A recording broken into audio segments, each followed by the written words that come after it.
On est nombreux à l'avoir constaté. C'est vraiment pas le Paraguay que l'équipe de France avait rencontré en 2014 à Nice et qui avait damé le pion d'ailleurs à l'équipe de France, parce que les Sud-Américains avaient arraché un nul.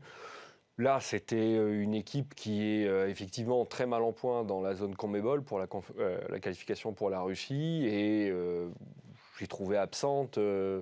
Défensivement, c'était catastrophique. Alors, c'est bien que les Bleus en aient profité. On peut dire facilement, ils ont fait le travail et c'est là l'essentiel. Maintenant, dans le cadre de la préparation pour une toute autre adversité face à la Suède la semaine prochaine, là pour un match de qualification, il vaut mieux toujours, dans ces matchs de préparation, avoir un adversaire quand même qui vous pose des problèmes, qui vous pose des difficultés.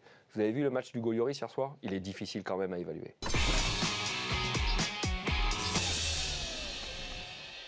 Ce qui est impressionnant, c'est que la Juve n'a encaissé que 3 buts dans ce parcours en Ligue des Champions. Un contre Lyon en poule, c'était Tolisso qui avait marqué.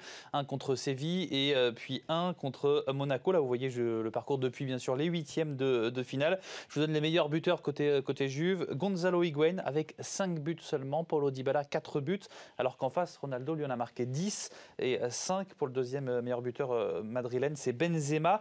Une puissance offensive certaine pour le Real Madrid, mais une défense assez friable tout de même. 16 buts marqués par exemple en phase de poule, 10 encaissés, un seul clean sheet, c'était contre l'Atlético de Madrid en demi-finale. Allez, donc voilà, il y a des buts à marquer pour la Juventus, il y a une possibilité.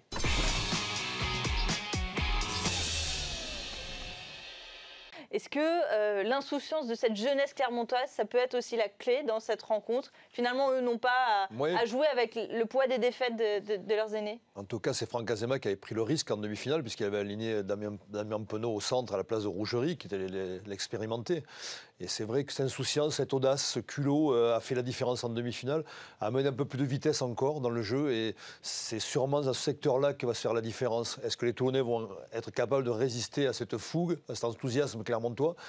On aura la réponse demain soir, mais en tout cas, je pense que les Clermontois vont insister dans ce jeu-là, qui leur va bien et qui nous régale finalement.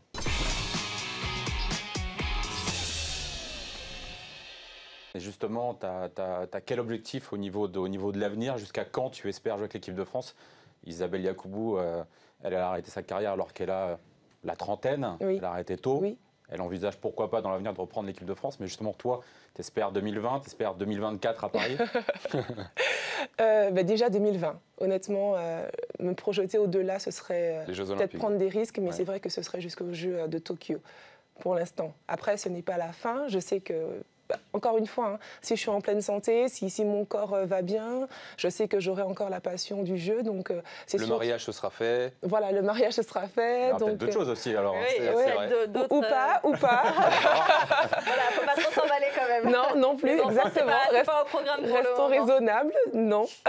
Donc du coup, voilà, c'est vraiment purement au niveau de la santé. Là, donc tu fais un break cet été, mais c'est-à-dire l'année prochaine, bon, il n'y aura pas de compétition internationale avec l'équipe de France, mais tu vas repartir aux États-Unis pour défendre ton titre de championne des États-Unis, championne WNBA. Certainement, oui.